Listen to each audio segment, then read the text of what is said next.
8वें वेतन आयोग से पेंशनर्स की लॉटरी लगने जा रही है। फिटमेंट फैक्टर से पेंशन अब डबल होने जा रही है। आइए जानते हैं कि अब जेब में सीधे कितने रुपए बढ़ जाएंगे। आपको बता दें, आखिर 8वें वेतन आयोग से पेंशनर्स को कितना फायदा होगा, ये बड़ा सवाल है। क्या फिटमेंट फैक्टर अगर 1.90 रहा तो मैक्सिमम पेंशन 2.37 लाख रुपए हो जाएगी। आइए आपको आसान लैंग्वेज में समझाते हैं। पेंशन में 90% के बम्पर उछाल का पूरा कैलकुलेशन। इन दिनों लाखों केंद्रीय पेंशनर्स के लिए 8वें वेतन आयोग को लेकर खूब खबरें चर्चा में है। खबर है कि यूनियन गवर्नमेंट फिटमेंट फैक्टर को लेकर बहुत बड़ा फैसला ला सकती है, जिससे पेंशनर्स की मौज हो जाएगी। ऐसी चर्चा है कि नए वेतन आयोग में फिटमेंट फैक्टर 1.90 से लेकर 1.92 तय किया जा सकता है। ये नंबर सुनने में भले ही 7वें वेतन आयोग के 2.57 से कम लगता हो, लेकिन इसका असर इतना जबरदस्त होगा कि पेंशन में सीधे 90% का उछाल आ सकता है। जी हाँ, इस एक फैसले से मैक्सिमम बेसिक पेंशन 2 लाख रुपए का आंकड़ा आसानी से पार कर सकती है। इतना ही नहीं, ये पेंशन 2,37,000 तक पहुंच सकती है। आइए हम आपको 1.90 फिटमेंट फैक्टर के गणित के परत दर परत समझाने की कोशिश करते हैं और जानते हैं कि आखिरकार पेंशन में असल में कितनी बढ़ोतरी होने जा रही है। सबसे पहले ये समझते हैं कि फिटमेंट फैक्टर होता क्या है। फिटमेंट फैक्टर एक जादुई मल्टीप्लायर है। जब भी नया वेतन आयोग आता है तो मौजूदा बेसिक सैलरी या बेसिक पेंशन को इसी नंबर से मल्टीप्लाई किया जाता है। इससे जो रकम निकलती है वही आपकी नई बेसिक पेंशन या सैलरी होती है। अब आपको बताते हैं कि 7वें वेतन आयोग में क्या हुआ था। 7वें वेतन आयोग में फिटमेंट फैक्टर 2.57। इसका मतलब है कि 6वें वेतन आयोग के तहत जो बेसिक पेंशन थी उसे सीधा 2.57 से गुणा कर दिया गया। इससे पेंशन में एक बड़ा उछाल देखने को मिला था।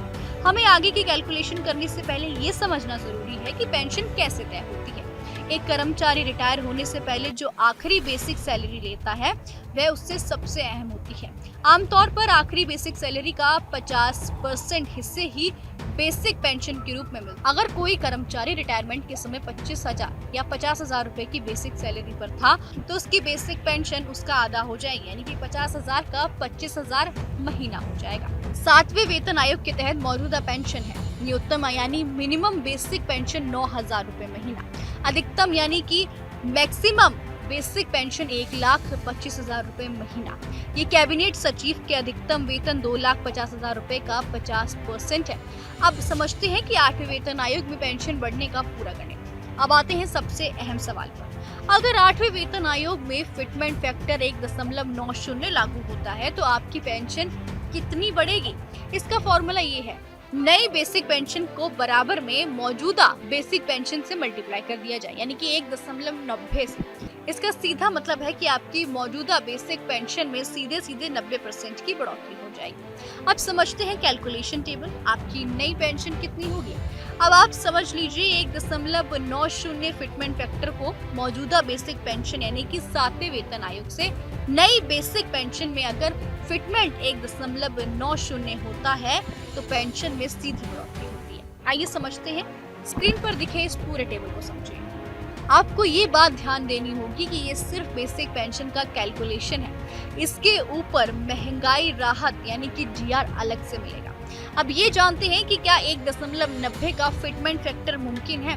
हालांकि 1.90 का आंकड़ा 7वें वेतन आयोग के 2.57 से कम है, लेकिन इसके पीछे एक तर्क ये दिया जा रहा है कि सरकार डीए मेजर के बाद एक संतुलित बढ़ोतरी करना चाहेगी। ये आंकड़ा कर्मचारी संगठनों की मांग 3.68 फिटमेंट फैक्टर से काफी कम है, लेकिन अगर ये लागू होता है तो पेंशन में एक असम्मानजनक इजाफा होगा। अधिकतम बेसिक पेंशन पाने वाले की पेंशन में एक झटके में 1,12,500 की बढ़ोतरी होगी और उनका मंथली आंकड़ा 2,37,000 को पार कर जाएगा। कि बम्पर बढ़ोतरी पेंशनर्स के लिए किसी लॉटरी से कम नहीं है। जी हाँ, 8वें वेतन आयोग को लेकर अटकलों का बाजार गर्म है, लेकिन 1.90 फिटमेंट फैक्टर की चर्चा, ये नंबर भले ही छोटा दिखे लेकिन इसका असर बहुत बड़ा है।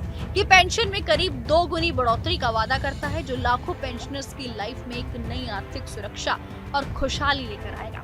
अब सबकी निगाहें सरकार के ऑफिशियल ऐलान पर टिकी है, लेकिन अगर ये आंकड़ा हकीकत बनता है तो ये पेंशनर्स के लिए एक ऐतिहासिक तोहफा होगा। आपकी इस पूरी रिपोर्ट को लेकर क्या कुछ है, हमें कमेंट बॉक्स में बताइएगा।